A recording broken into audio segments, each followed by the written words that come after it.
మన లైఫ్లో ఎన్నో ఫేజెస్ ఉంటాయి. ప్రతి ఫేజ్లో ఎన్నో విషయాలకి హర్ట్ అవుతూ ఉంటాం.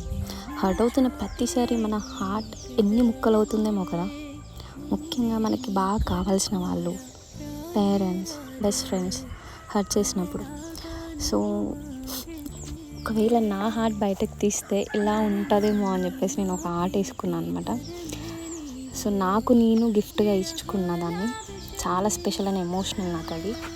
సో అది వేయడానికి చెప్పేసి నాకు మిర్రర్స్ దొరకట్లేమని చెప్పేసి వాళ్ళని వీళ్ళని చాలామందిని అడిగిన, పగిలిపోయిన మిర్రర్ దొరకలేదని చెప్పేసి. సో ఫైనల్గా నేను రీల్స్ చేస్తుండగా మా తమ్ముడు వచ్చి, అక్క నీకు మిర్రర్ కావాలన్నావు కదా ఇక్కడ ఉంది అనగానే పోయి ఆ చెత్త కుప్పలో పోయి ఎత్తుకున్నా. ఆ ఆర్ట్ని చూస్తున్న ప్రతిసారి I feel like something special. So నాకు అది పెయిన్ కంటే నాకు అది మోటివేషన్ లాగానే అనిపిస్తుంది. So I'm so happy. ఈ ఆర్ట్ మీకు ఎలా అనిపించిందో చెప్పండి.